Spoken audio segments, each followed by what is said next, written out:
Hello, and welcome everybody to the Altering, Shifting, Communing Conversation series presented by Call for Curators. I am Ilaria Conti, the curator of the series, and I'm here with the editorial committee of Qalqalah. Hello everybody, and thank you for being here with us tonight. Hi. As many of you, hello everyone. As many of you know, this talk series is presented on Tuesdays at 6:30 p.m. Central European Time, and it is meant to be a space to reconsider curatorship in communal terms and reflect on how we develop our work, how we bring forward ideas, tools, and strategies, and also how we support critical thinking and amplify the work of others. So, as usual, we will have a 40-minute conversation. And in the meantime, I encourage everybody who's watching to feel free to ask any questions through the comment section and also connect with us via email to share ideas and feedback. And as usual, I will share also our email address in a moment. Here we go. So I will gather the questions, as I said, and field them toward the end of the conversation. But I just want to jump right in and introduce today's guest. So hello again to Line, Virginie, Montasser, Victorine, and Vir.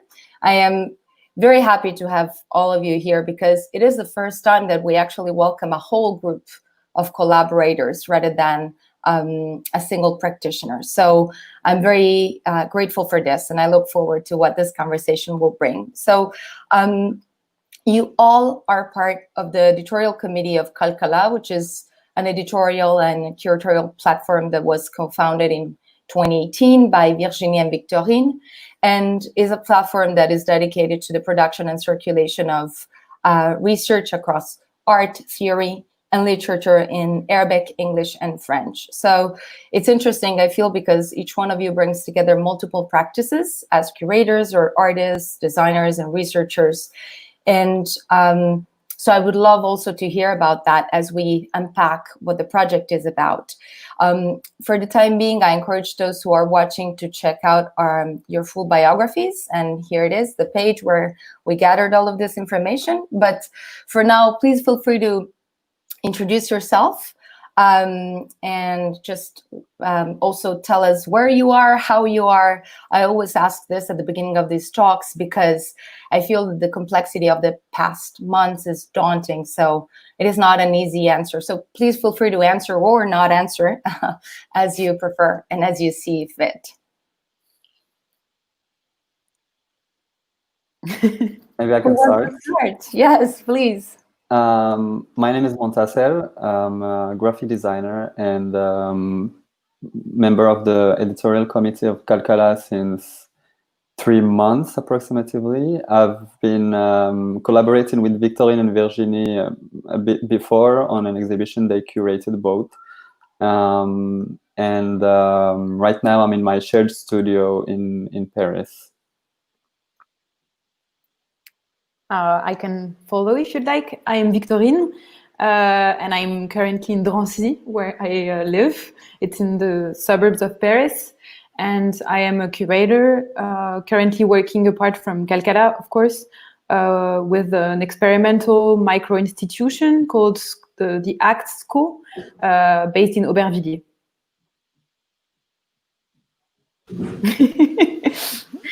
Collective issues. So I can go next. Hi, I'm Dean. Apart from being part of the lovely editorial committee of Qalqalah, I am currently the Bargil Global Fellow at the Museum of Contemporary Art in Chicago. So I'm speaking to all of you from Chicago. And I'm a researcher and curator. Yeah, I can follow you, Lynn. My name is Andres, and I am a Mexican artist and researcher. I am doing a PhD between Quebec and France, and I started working with Virginie and Victorine last year. Yeah, and I'm part of the editorial committee of Qalqalah. Yeah, So that's it.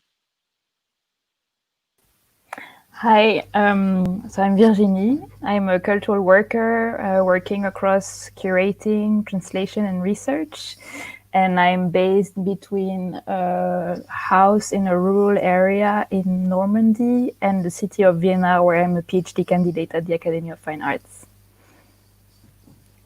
Wonderful. So thank you all so much again for being here. I apologize. I know that we're having some issues with my image in particular through the live stream. So I apologize to my guests, but also to everybody who's watching. It's, I guess, part of the game. Technical issues are a bit unforeseeable. In any case, I want to just jump right in the conversation. As we said, time flies. And so we just want to get straight to the point. So the first question that I had prepared, which is a very basic one, but really to help us get into the topics and the structure of the project is, so if you can introduce us to Qalqalah, what is its vision and scope? And also if you could tell us a bit where the name also comes from. Sure. So maybe before we speak about the current form of Qalqalah, just to say briefly that it already had several lives and experienced diverse forms for the last few years. Qalqalah initially appeared in 2015. It was formed in two Paris-based institutions, Béton Salon, Villa Vassiliev, and Cadiste, where Victorine and myself used to work. I hope I'm not interrupting you, Ilaria. I think it's just, we're just seeing you with a small delay, but I'll continue. So Qalqalah existed within these two institutions for 3 years as a bilingual review that was published as a form of a PDF in French and English. And it was meant to contribute to the circulation of non-Eurocentric knowledge and research in dialogue with the institution's programs. But after 3 issues, the review ceased publication in 2018. And this coincided with our departure, Victorine and I, from Béton Salon and Villa Vassiliev in search for more sustainable and caring ways of working with the arts. But from the start, the possibility that Qalqalah could become independent from its founding institutions was part of its conception. Both Victorine and I shaped and maintained it during 3 years while we were working there. We learned a lot alongside it, and we had the desire to reactivate the web of intellectual affinities and friendships that had arisen from it and to let it grow. So in 2018, with permission from Béton Salon and Villa Vassiliev, and of course Cadiste, we created a new autonomous organization under the form of an NGO, with the aim to craft an editorial and curatorial platform dedicated to the production, translation, and circulation of artistic, theoretical, and literary research in 3 languages, French, Arabic, and English, and we'll come back to the choice of these 3 languages, with a focus on feminist and decolonial practices. We had no preconceived idea of the forms it would take. And while we were looking for funding, we decided to dedicate our first year of operation to organizing a series of workshops, conversations, and encounters to discuss the various issues we wanted to address through the platform. So from language politics to design, para-institutional practices, or the economy of friendship, among other topics. From the beginning, we wanted to work as openly, transparently, and collectively as possible. And this is why the editorial committee grew also through the different encounters that occurred over this first year of operation. And maybe an important act of the launching Qalqalah's new life was to change its name from by adding the Arabic alphabet to it. And maybe I will let Lynn continue and tell a bit more about where the name comes from. Thank you, Virginie. Yes, so Qalqalah actually borrows its name from the protagonist of 2 short stories written by Egyptian researcher, curator, and writer Sarah Rifky. And so the 2 short stories were actually published in the past lives that Virginie just mentioned. So they were published in the paper publication or reader that was Qalqalah. So these were published in 2015, but they were published in English and translated to French. When Virginie and Victorine decided to grant Qalqalah another life, it made sense to keep the name, but like Virginie said, to add to it the Arabic alphabet. And actually, interestingly, the word Qalqalah is actually not a name. So Sarah Rifky chose to give it to a character, but it's actually a word that in Arabic refers to a phonetical movement or vibration, an echo, or a bounce, like Sarah says. And it's a specific way of pronouncing the letters like qaf, ta, ba. So there's really a movement, sort of deep guttural movement. And so beside the signification of this word that's really related to language, Qalqalah herself as a character is both an artist and a linguist in Sarah's short stories. But she is an artist and a linguist in the near future, in a world where arts and languages have collapsed along with economy and nation. So she is living in a world that's different, but not so different from what we're witnessing right now. And so it's really this this idea of a bounce or an echo that that is viewed for our platform as a way to navigate the world. But also what's interesting about Qalqalah's character is that she's disobedient. She slips away from her author's fingers or pen or laptop or what have you. Specifically in the first short story that was written by Sarah, so Qalqalah, the subject of language, at the end of it, Qalqalah refuses to participate in the narrative. She stops to, she stammers, she hesitates, but at some point she refuses speech. And so this act of refusal is inspiring for us as an editorial committee. And it also gives Qalqalah as a character a certain freedom. So because she slips away from her authors, she can have so many lives. And she's actually soon going to have a different life under the pen or the laptop of another author, who's artist Serena Lee. I think we might touch on that a bit later. But yeah, Qalqalah comes from an echo, a vibration, but also a form of resistance, I would say. Thank you. This is very, very interesting. I keep on struggling with my internet, so I apologize if my image is just frozen. But so thanks. This is very interesting and fascinating, sort of the lateral way through which you wanted to name such an ambitious project. And the next question that I had was really about, I was also very impressed by the description of the project in and of itself, like how you articulated the contents and so on. And in the core of it, you talk about the context in which Qalqalah emerged, which is France with its social, political, and cultural specificities. And I wanted to ask you whether you could explain us a bit what this context is, how it is articulated, what characterizes it.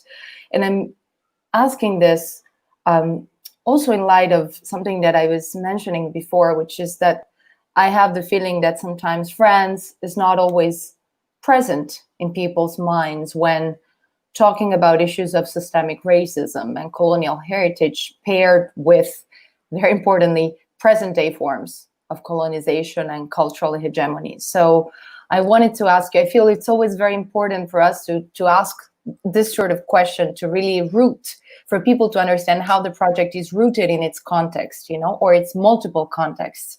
And I would love to hear a little bit your thoughts on this. Yeah, you're right, Ilaria. I think it's quite important to get to understand the very specific context in which we founded Qalqalah. So it was indeed in 2018 in France. So in the midst of the emergency state that was declared right after the Paris attacks, and also in the midst of what most French newspapers and medias would then call the migrant crisis. So to sum it up, in a quite reactionary and discriminatory context, especially Islamophobic, it seemed to us. So in that framework, Virginie and I thought that maintaining a space be it digital or physical, since Qalqalah will go back to it later. We work online, but also by invitation from institutions for to conceive exhibitions or workshops.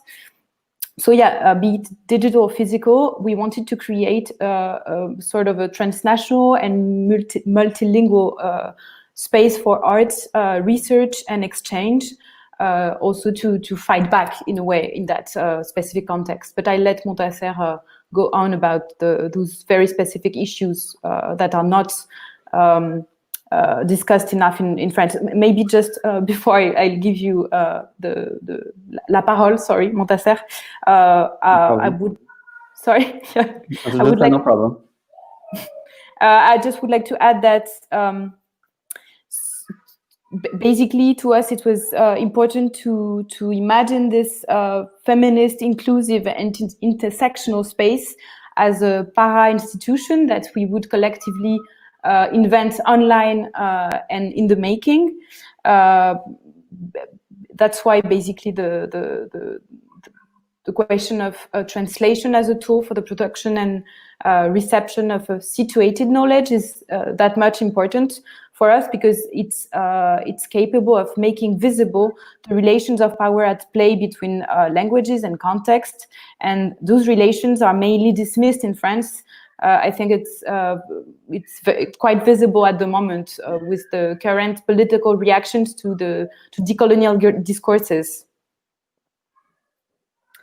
Yeah, just to give a little bit of historical context, maybe concerning anti-racism in France. Until the 90s, anti-racist organizations were somewhat compliant with universalists, especially French universalist worldview. And their anti-racism was kind of disconnected from the French colonial empire and the implications it has on the world today. Now we have a new generation of thinkers and activists, mostly children of immigrants who have the required distance from the violent French colonial era and who have the tools to challenge this limiting view of anti-racism. This new generation situates racism historically and politically and doesn't hesitate to use the necessary language and concepts to tackle racial issues. This is something we can see in movements against police brutality, for example, that consider police violence as a product of a system that marginalizes the same groups and that protects the police by not holding it accountable. But on top of the basic demands for more racial justice in employment, housing, immigration policies, etc., the younger generations today reclaim their cultural heritage. They want to celebrate it and give it the space it deserves. Yeah, I wanted to add something from my point of view, which is that of an immigrant who is living in France for the last decade, and is my point of view on French culture is that French culture it is been rooted for the last 3 centuries on the concept of universalism, and universalism it was a great tool to construct French culture and French literature and French how do you say nationalism in a way. But today there are some people like me who try to question and to go forward into what this concept means, and for people like us, having our own cultures and having our own communities does not necessarily mean that we are against what France means, because as an immigrant, I love French culture and I love French history, but that doesn't means that I go against this idea of what French culture means. So I think it's important to understand that in opposition to what the United States culture of a long history of communities and also community the communities fight for their struggles and their reivindications.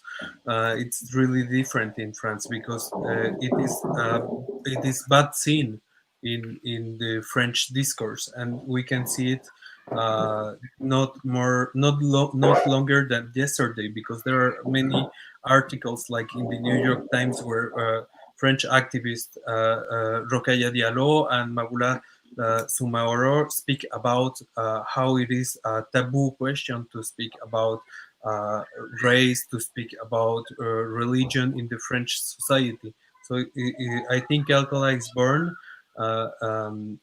in the need of putting these subjects on the table and talk about it in more natural way. Thank you so much. So I think this is a very important reflection also because, again, it's what was being said before about this idea of intersectionality, you know, of things kind of coming together in articulated ways. And so the same applies to identities and national identities and so on and so forth. So I think it's a very important conversation to have at this moment in history. And so just to dive even deeper into this, I wanted to ask you if you could guide us through some of the core, let's say, project lines, because Qalqalah is a project overall, but then within it you have like different lines and different sort of rivers and different lives that run through it. And if you could guide us through them a little bit and tell us what they are and why you chose them, and also how they kind of cultivate the overall vision of the project in their articulations, in their differences. Sure. Thanks for the question. Maybe just to say for a start that we wanted Qalqalah to be hospitable to a variety of formats, of voices, but also of accents among the different languages that are at play on the platform. And this is reflected in the different sections of the website. If you've had the chance to take a small look there, the sections are not all displaying contents at the moment. We are publishing new content along the way. But for example, a section is called the histories with a minor H and a capital H.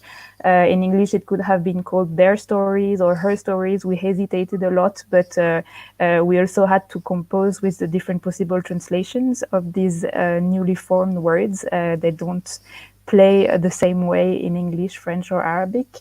But this section invites authors to basically relinquish distinction between fiction, storytelling, testimony, or critical writing, and welcome subjective narratives, but also narratives that could be considered minor or maybe subaltern, or points of view that could be considered subaltern in the writing of art history or art criticism. The essay section also reflects the definition. We really like this definition that feminist anthropologist Ruth Behar gives of the essay, which is, she describes it as an amorphous, open-ended, or rebellious genre, that desecrates the boundaries between self and other. And this is quite an important point, I think, that maybe is reflected in the different ways we speak or intervene throughout this conversation, that we always invite authors to situate themselves in writing. And we also try to situate ourselves in, for instance, the editorial introductions that we compose for each article. And we decided to write under a collective we, although, of course, as you can see, this we is quite diverse and heterogeneous, but we wanted to claim also this voice for ourselves, despite the different situations we are in, and try to question them and maybe complicate this position that we work through. And another aspect, I think, that Victorine mentioned briefly is that we also wanted to work transversely through both online publishing and physical activities. It's very important for us to facilitate the encounters of bodies and the possibility of being together while we speak or work, especially after what happened over the last few months and continues to happen in many parts of the world. We often joke that Qalqalah is like a kitchen, a place where we can meet a bit in the backstage, invite friends, a place where we can cook or wash the dishes together, or dance, or also have a great conversation with someone we didn't know like 10 minutes before. But more seriously, Qalqalah was conceived, as we said, to serve the production and the circulation of artistic research and discourse that address political issues through the prism of language and translation. And I wanted to quote a sentence that's very important for me. I'm sorry, I'm playing the role of the nerdy PhD student right now.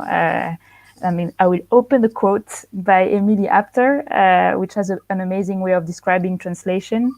She says, "Cast as an act of love and as an act of disruption, translation becomes a means of repositioning the subject in the world and in history, a means of rendering self-knowledge foreign to itself, a way of denaturalizing citizens, taking them out of the comfort zone of national space, daily ritual, and pre-given domestic arrangements. Translation is a significant medium of subject reformation and political change." End of quote. And I think it's both a topic and a tool that is very crucial to us in the way we work with Qalqalah. Thank you so much. And again, I apologize if I'm just a voice. I'm a faceless interlocutor, but I think it's less distracting, and at least you can hear me live as I react to the wonderful things you're telling us.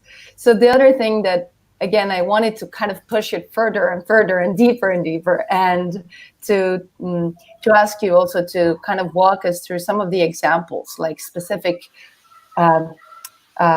projects or collaborations with artists that, again, you might have worked with, or you are working with, or you will be working with, because I am also interested in this idea of temporality, like how you're working through time with people. But if you can just walk us or share with us some of the examples of artists and projects that you are undertaking or have been undertaking recently. And I also wanted to, again, reinforce this question on how you choose, because there is a large spectrum of very interesting practitioners out there, and sometimes it's a bit challenging, no? To understand how to articulate the collaboration. So how do you choose who to collaborate with, and also how you navigate this kind of double work of publishing as curating and of curating as publishing? You use both terms in the description of your platform. They are aligned, but they also mean different things at the same time, and they bring different contradictions within them, right, as practices. So I'm sorry if I ask these very large questions with different bits and pieces inside, but it's just to give you some terrain to roam around freely, to just share with us, again, some examples, but also the reflections and the processes that go into, this type of cultural production. I think one section on the website of Qalqalah that kind of rounds up or intersects with several of the things that Virginie mentioned, be it translation or about Qalqalah being a hospitable environment. These are really, I think, visible in the research diaries, because this section in the website is a space that really hosts reflections or researches on the long term. So really this idea of a project that is being constructed, that is being cooked in the kitchen, if you will. So this idea of long-term is really central to Qalqalah. So it's a long-term companionship with certain researchers, artists that we've encountered, but it's also following that person's research as it develops. So for example, the 2 research diaries that we've published so far, one of them the second one, which we just published, was by Myriam Suchet, who's a professor and a researcher working on the multiplicity of the French language. But Myriam was kind of, let's say, stuck during COVID in her research process. And so the research diary really allowed her to dig again, to go back to the idea of research and to do this kind of trial and error, right? That is research. So that is one way of how we view the collaborations. This idea of a long temporality. But also, what's interesting about the research diaries is that it's less restrictive in terms of formats. So, for example, the other research diary that we've published, which was actually the first research diary that we've published with Casamante, Victorine in particular worked in collaboration with Karim Al-Kharraz and Eren Ardar, who are the co-founders of Casamante. And this research diary took the shape of an interview, which might seem a bit more classical if you want. But at the same time, we thought it was important to integrate the recording and reading of a poem by young Usama Aitala. So it's also a space where we follow the evolution of a research, but also where it's really more experimental. So that's, I think, kind of accurately represents the way we think about collaboration. I don't know if maybe Vir would like to add something or speak of other specific projects. Yeah, I would like to say that you were talking about like the symmetrical relationship between publishing and curating. And I think that in the inside of Qalqalah's kitchen, we don't see it necessarily as these two things going from one to another, but more like a companionship. And the way we choose and make place for other projects is the first step is to hear and to make place to hear other kind of stories and to transform those stories into another kind of project or experience. For example, the first case, it's the upcoming fictional story from Serena Lee, which was an artist presented in the exhibition Qalqalah plus d'une langue in the regional contemporary art museum in Sète, in the south of France. So in her work, she was working towards a fiction where in a near future we would all speak a second language which we won't be able to choose. So together we thought that it would be a great idea if we proposed her to write a fictional story in which Qalqalah would be the main character. And so her upcoming text uses this fictional character and how do you say prolongates her life into another different point of view from that of Sarah Rifky's. So this is an attempt to also think about Qalqalah as an independent character and which has her own life, as we were saying in the beginning. And the second example is Lebanese artist Munira Al-Sol, which also participated in Qalqalah's exhibition Qalqalah plus d'une langue.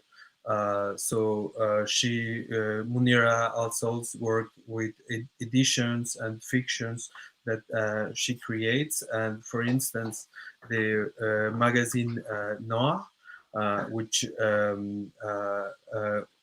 has been edited in 3 issues, and which the 3rd issue was kind of lost because there were few numbers of that edition. So we would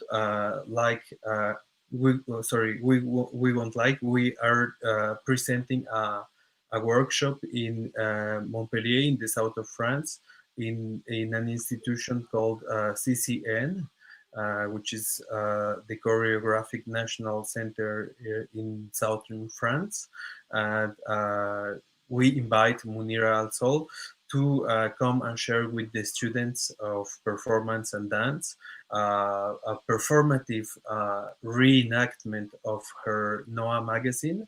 So as you can see, it takes several forms which go through performance, through fictional narrative, through translation as a physical act, as an incarnated act.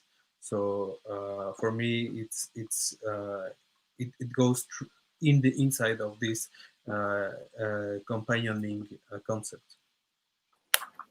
Thank you so much. And in the meantime, I see that Montasser very kindly has showed us some parts of the website and guided us through the many contents. And I think this is a perfect image for the next question, which of course is something that we have already covered. You have articulated already through your answers, but I just wanted to go back to it for a moment to kind of focus on it a bit more. As you said, Qalqalah is a trilingual project, so you work across Arabic, French, and English, and of course there are many historical reasons and contemporary reasons for that. So these languages are intertwined, but at the same time, bringing different languages together also means bringing different epistemologies, or we could maybe call them horizons of meaning together, or if not together, at least it means putting them in a dynamic relation somehow. So I wanted to ask you more about how this structures the processes and contents of Qalqalah, and what are the challenges you address technically through this methodological choice.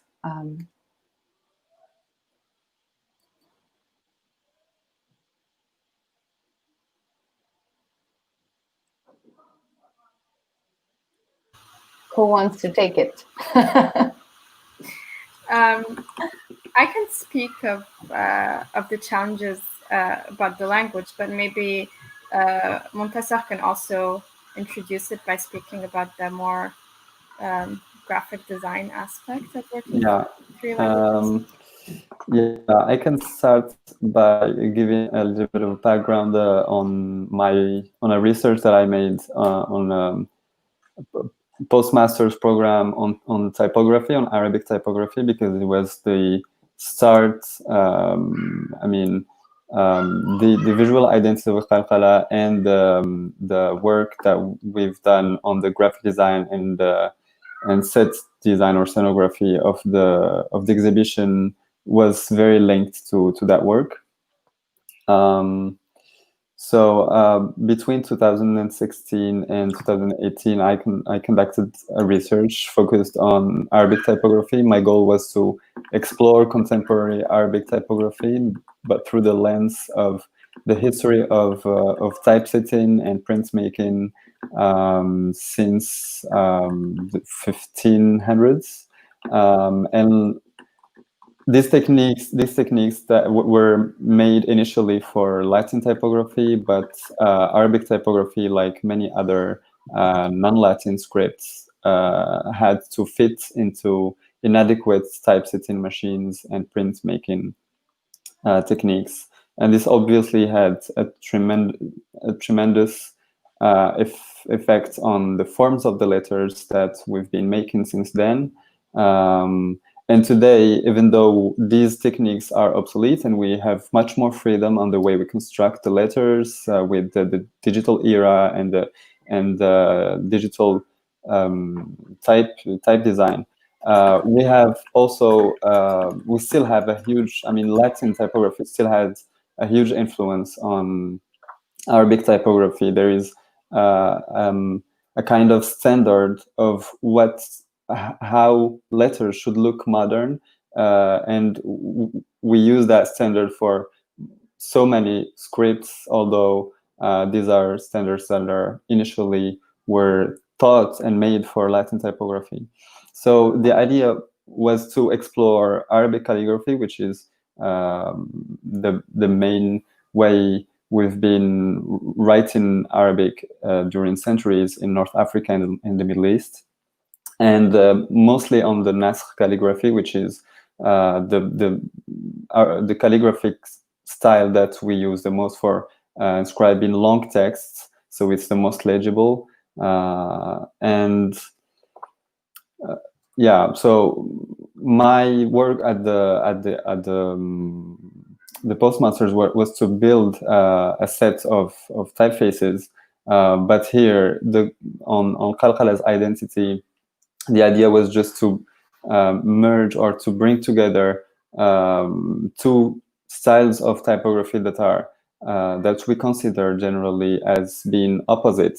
Very modernist Latin typography without serifs, and very rationalized, and for the Arabic, a very calligraphic typography, but which is also modern in its own way, because the type designer that drew Nassim, that's the name of the typeface, tried to, instead of copying the Latin, a modernist Latin typography, the question was to how can we draw a Nasr typeface for today's needs, how Nasr can look modern today, instead of just stripping it out of calligraphic elements. The calligraphic elements are still there, but there are other parameters that make it be more legible for screen environments, for example, or things like that. So yeah, the visual identity also relies mostly on typography because of this. The presence of three languages on the same space is quite challenging to lay out. So the absence of any artifacts that can make things less legible was a choice that we made. So that's pretty much it. And the set design for the exhibition, is a shame we don't have more images. There's much more than this. Also goes in the same direction. There's no external forms that are there to decorate, or the typefaces. There's a dialogue between the typefaces, between two very different vocabulary of forms. Each typeface has its own or references its own alphabet. The Arabic typefaces doesn't reference Swiss modernist type, and the same thing for the Latin font that doesn't reference Arabic type. It wouldn't make sense to, for a font in a language to reference another writing system, or at least that's not how I see things. And yeah, so the idea was to use I would call them the basic elements of language: a letter, a word, and a sentence, and then we construct paragraphs on the walls of the exhibition. And there's a grid that makes things stick together, and then we react to the different artworks that are shown in the exhibition by quoting artists, or giving hints on some references that are invoked by the artists, etc. Wonderful.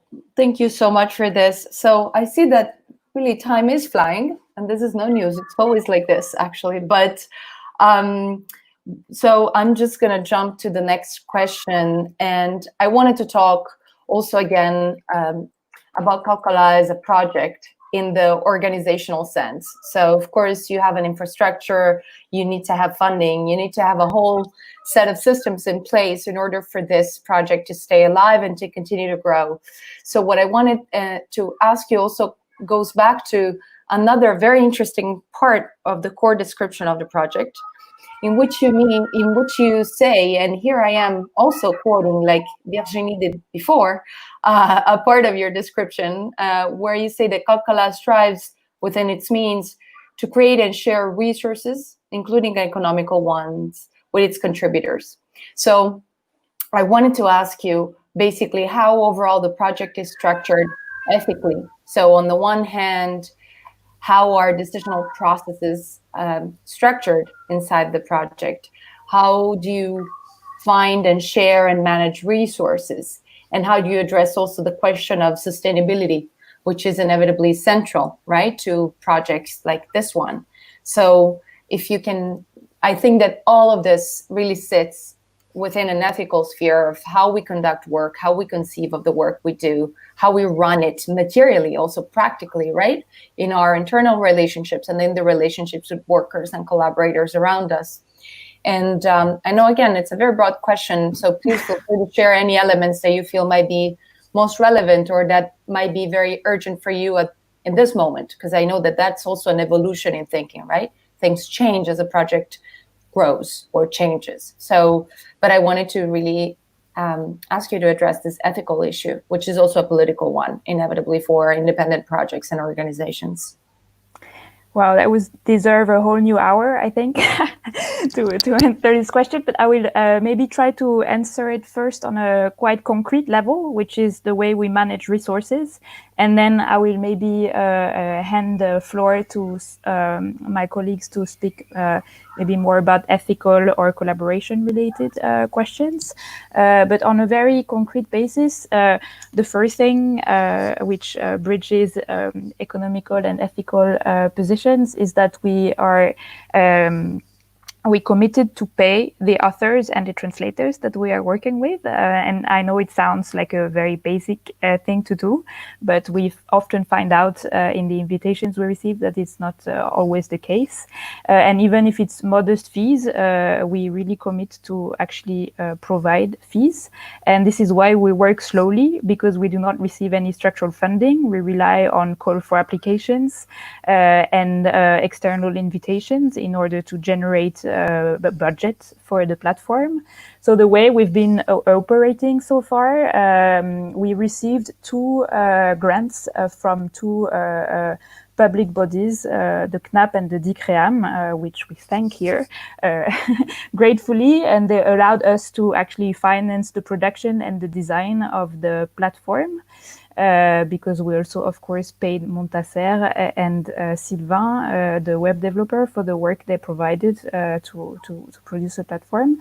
Apart from that, the income we receive was through the external invitations by institutions or the opportunities we kind of created to organize workshops and exhibitions. And each time we did that, we managed to keep a part of the budget for the platform. So we always try to negotiate or to kind of redirect some of the funds we receive to organize events and public activities in the platform's budget in order to be able to commission, edit, or translate text. So it's a way of juggling and kind of redistributing the resources and make them available for others. And this actually includes relinquishing some of our own fees and putting them in the collective plate. This is, of course, only possible for Victorine and I, notably because we receive salaries from other sources. That's why we can allow ourselves to share the fees we receive and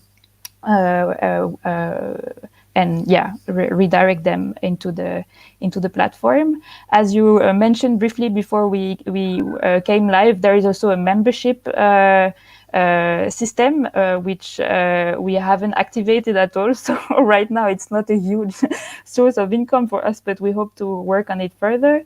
And then, of course, the platform highly relies on our free labor, the free labor that we all perform as editors, translators, proofreaders, community managers, moderators, and also caretakers for each other and for the authors that we work with, especially during the time we've been through. And this is something we do happily, again, because most of us, not all of us, have other sources of income, but we are very much aware that this is a precarious situation that is not sustainable in the long run. And that's why we are working towards trying to find ways to go beyond the system of, grant writing and writing applications, which is quite exhausting and often deceiving activity. And we're trying to think about how we can structure further this idea that Qalqalah could become a cooperative model for the redistribution of resources, an idea that was given to us, for instance, that we could become a partner with an art school and maybe Qalqalah could become a teacher or lecturer somewhere, have a fixed position. This is a possibility, and this is just to say that we are still very young. We didn't have any marketing plan when we launched Qalqalah. We decided to go for it and work through the different opportunities we encounters. But it's a really a structural reflection that we want to have in order to find a way of commoning and redistributing resources without exploiting ourselves and others. Also, talking about ethics, I would like to underline the fact that working with collectives is for us extremely important. Not only collectives, but collective structures working transnationally or in between languages. To sum it up, collective structures resembling us, because they offer us points of comparison, sometimes also critical views on what we do. So Virginie mentioned it before Qalqalah started. We had extremely important conversations on multilingual institutions. It was in the framework of this workshop that we held with Sarah Rifky at Atelier de l'Observatoire in Casablanca. And Atelier de l'Observatoire is an art center working in Arabic, French, English, but also Amazigh. So to us, it was sort of the place where everything could be conceived in conversation with those other collectives. And in this current Qalqalah exhibition, Qalqalah More Than One Language, that we mentioned many times since the beginning of the conversation, it's sort of the show during which we launched the platform. In this current exhibition, at the moment held in Sète at the Crac, but that will later in 2001 travel to Mulhouse, a city in the north of France.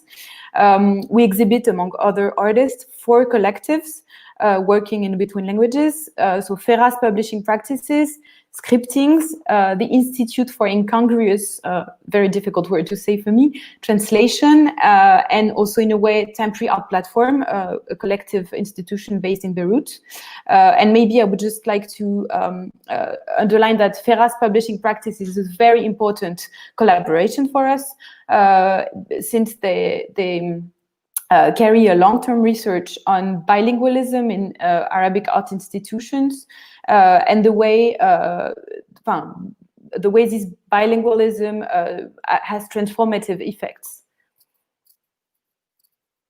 Thank you so much. So again, I encourage everybody who's watching, I know that someone was commenting on YouTube and so on, but if anybody has questions for the editorial committee of Qalqalah, please feel free. Now is a good time to start asking around, and then in the meantime, I'll just share in a way like the last question that I had prepared. I'm gonna kind of bring 2 questions together. And once again, I'm here quoting your project description because I guess I was very fascinated by it. It was incredibly thorough and well thought. So here I am using it as a departure point for another question. And here again, I quote it, when you say that Qalqalah is conceived as a place of attachments where one can cultivate long-lasting friendships, generative connections, and multiple affections. And this was something that struck me very much, because this is also something that we're trying to cultivate through this conversation series.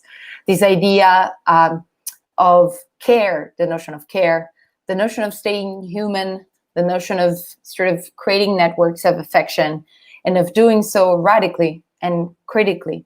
So you just talked about collaborations, and so I wanted to ask you how you think, like how you're working more and more to ensure that Qalqalah functions as a community of care and of affection, and how, again, you're cultivating these osmotic relationships with other networks of care, because, again, you work across many different countries and different cultural and socio-political realities. So how do you, what are your strategies and tools to ensure that this approach is alive and well and thriving, you know, throughout the project?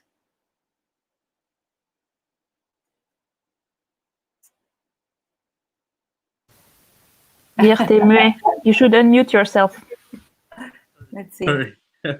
So yeah, I would like to start answering this question by saying that this makes the uniqueness of Qalqalah's team, and how do you say, the solidarity groups, the solidarity in Qalqalah starts by the diversity and the uniqueness of everyone who makes this project possible, because all of us are part of Qalqalah, but not only. We are also working with other structures that can be art institutions, that can be universities, that can be communities and communitary engagements. Like I would say, for example, Lynn works in Manfar's art gallery, and she's also a fellow intern in the Museum of Contemporary Art in Chicago. Virginie is in between France and Austria, because she's engaged in a PhD program in Vienna. Victorine, she's also working in another Parisian, French, European institution, which she co-founded, and which name is École des Actes. Both Lynn, Victorine, and Virginie are engaged into feminist groups of thought and engaged in feminism in general. Montasser is engaged in a graphic designer thought and research, as well as in Moroccan activist webs. And myself, I am engaged also in like Latin American thought, and also in Montreal's PhD program. So I have also a contact with the American continent in my everyday life here in Europe. So we are throwing seeds in all of these small or institutional communities to spread what Qalqalah is about, and to spread this community sense that we want to not to keep it for ourselves, but really to share it with the largest amount of people. And I can just briefly add to what Vera was saying, that again, a quote, that one of the sentences and authors we've been working with to work with this idea of care is also Sarah Ahmed. Sarah Ahmed writes about listening and about the necessity of growing more feminist ears that would be able to hear that what is usually not considered as speech. And she contributes to a thinking of listening as a political act. And I think often in our discussions, we also conceive Qalqalah as a place of listening to others, listening to writers, listening to artists, not offering voice to, but really engaging in the political activity of listening.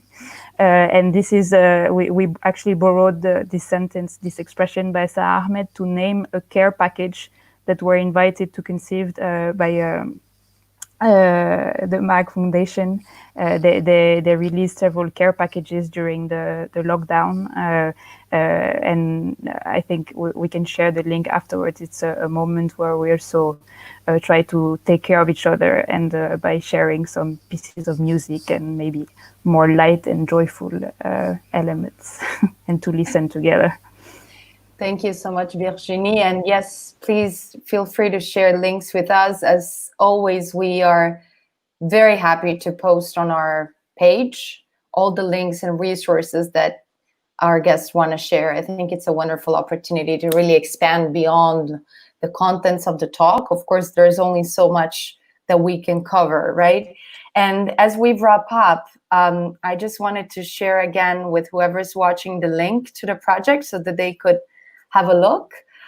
You guys mentioned your membership program, which I just joined, and I really encourage everybody to support because I think it's a very, very, very meaningful project. And Virginie, you were mentioning also before the fact that there is scarcity, right, of certain type of projects that work with Arabic language. And so the project has its specificities also in this. So to wrap up, and again, to really encourage people to explore further and decide to support you, I wanted to ask you maybe to share a couple of words or some final thoughts around this kind of issue of the scarcity and how you're working, against that and through that somehow. Or whoever else wants to take it. Sorry, Virginie, you just spoke a whole lot. Yeah, I don't want to steal the floor too much. So maybe Lynn, you wanted to say a few words about this? Sure. I think it's important to realize about the past life of Qalqalah. So the name was taken from the Arabic language in its past life, but the publication was bilingual at the time when it was co-created by Cadist and Beton Salon. With the hard labor of Victorine and Virginie. When they decided to give it yet another life, they thought it was necessary to include the Arabic language, not only because the names come from the Arabic language, but also because of what we mentioned earlier. So the specific the specific place that the Arabic language has in France in particular, and had in particular at that moment in the context of creation. There are often debates actually in France about teaching the Arabic languages in school. Very heated debates, often answered by,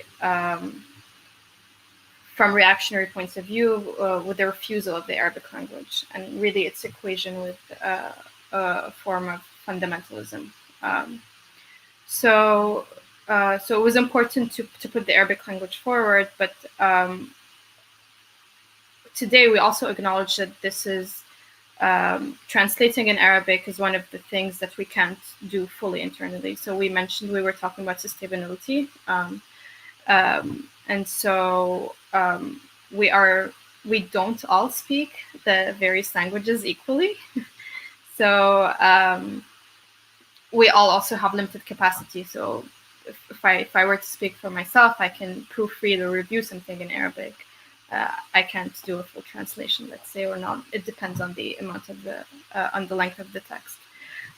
So we acknowledge that, but at the same time, Qalqalah doesn't make it a point to translate every single text we publish. We acknowledge the untranslatability of certain text. We talked about the research diaries earlier. It's such a particular format that it's kind of difficult to conceive a translation for it in different languages. But at the same time, I think this limitation or this challenge allows for a certain playfulness, because when we think of language, we often use the singular, and we think of it as a unified entity. But then if we think about Arabic is par excellence the language of multiplicity, just because there's a literary form, the Fusha, and then the spoken dialects that really vary throughout the Middle East, North Africa, and the Gulf region. So we also try to integrate this multiplicity of dialects and the orality. So again, in the research diary of Casamance, we included an excerpt of a poem read and recorded in the Darija, in the Moroccan Darija. So let's say we try to work around these challenges, but it's also translating to Arabic or having original texts published in Arabic are also at the core of the applications we submit for grants, let's say. So we do try that a big part of the funds goes towards that. Yeah. Thank you, Lynn. This was wonderful. And while you were speaking, and I think you said very important and inspiring things actually about the lack of a unified language, and sort of again which goes back to the intersectional issues that we were also talking about before. A very interesting question came in, which I'm going to show right now to all of you so you can read it. Damien asks, despite the post-colonial question, which you mentioned at the beginning of your presentation, isn't the West already hosting and promoting an important community of artists from the global South? Which is an interesting but also divisive question. So whoever feels like taking it on, please go ahead. Thank you very much for your question, Damien. Maybe I would just say that I don't think we're trying to promote a community of artists from a specific space. We're actually trying to work, in my opinion at least, on relations that we have in France, for example, with artists from the south of the Mediterranean Sea, with artists that are working and living in France, French artists also. Like it's not a question of promoting a community of artists from a specific place. It's really the question of how we look at works and how we look at. Earlier, I was talking about how translation actually gives us the way to how can I say that in English? It's very difficult for me to answer in English. How translation locates in a way the way we look at things and the way we produce them. Basically, that's what we're trying to do with this question of the relation that we curators and we artists have all together. But I think Lynn could add something to what I just said. Yeah, I would add two things. So first, like Victorine mentioned, and I think several of us talked about earlier, we try as much as possible to situate ourselves also. So like Victorine said, we're not really in the work of promoting.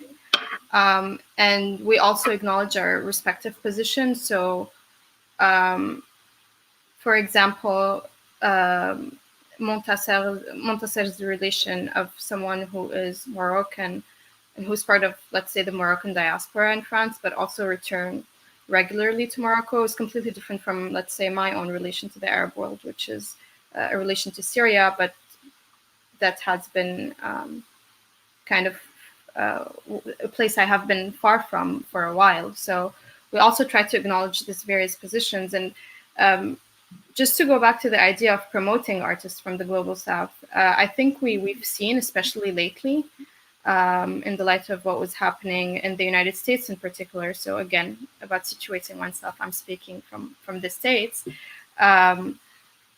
Following George Floyd's murder, I'm sure many of the people that work with arts and culture have followed the very heated debates around the place of museums and institutions in that climate. And very often institutions act as if they're by default on the right side of history. But at the same time, a lot of the work of promoting artists they do is very much performative. So I think the question is deeper than promoting and showing and having an image of an artist or the work of an artist, kind of like at the vitrine or at the surface. I don't think that's what Qalqalah does, because Qalqalah does a more long-term work and the slower work. But I still think it's an interesting question. So thank you, Damien. Yeah, also, I just wanted to add a small thing about what Qalqalah is as a fictional character, and she likes to think about like